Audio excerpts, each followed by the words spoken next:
I know you do a lot of work with and research around millennials and the different value system and motivational hot buttons and things like that.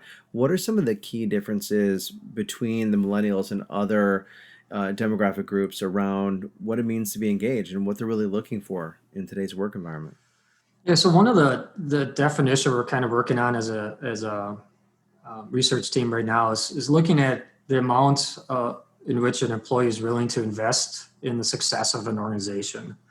So if you really think back to that, is ask yourself the question of how committed are you to the success of the organization you're currently in, or how successful or how committed are you to the success of the organization that you may have left, and why did you leave, right? So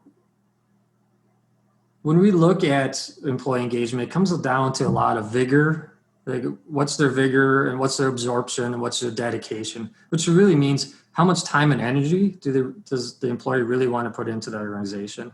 Um, how much do they want to be absorbed by that? But how dedicated are they? And that becomes a really good question about retention, right? So there's a theory that if an employee is more engaged, the longer they'll stay at your organization. Now, it's pretty impractical nowadays to think millennials and probably Gen Gen Zs will stay more than 5 years. But if the average is around 3 years and we can keep them 5 years, we had a positive incline on that, right?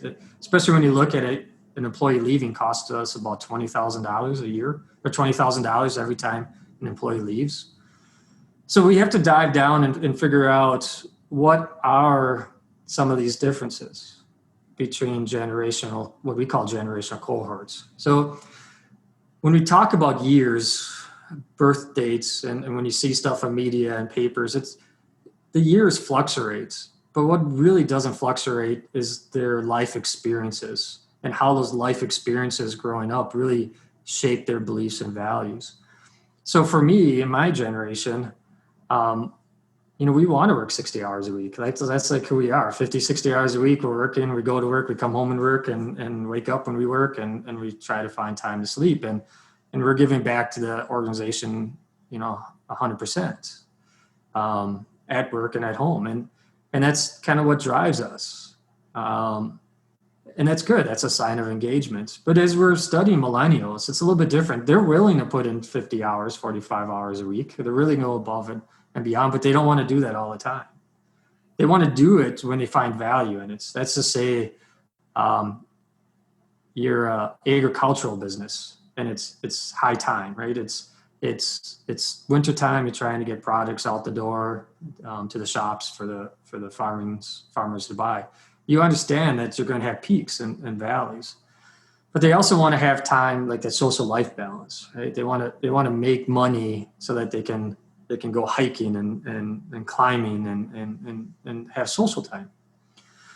But they also want that idea of community, building that sense of community of going out and helping service projects, maybe even during paid time. But they also really want the sense of acceptance.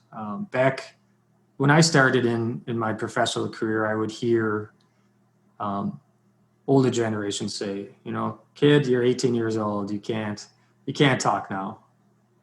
And they didn't know I was running a business, a successful business, and had questions at the time as, do I stay in the market and just run my business? Would that be my professional career? So that comment kind of comes back to say, we need to take the time to figure out who our employees are and give them a voice and have that trust in relationships. With millennials, we hear that one of the largest engagement factors with millennials is who the direct supervisor is and the leadership styles that direct supervisor brings to the table. And that's powerful, especially as we talk about leadership here today.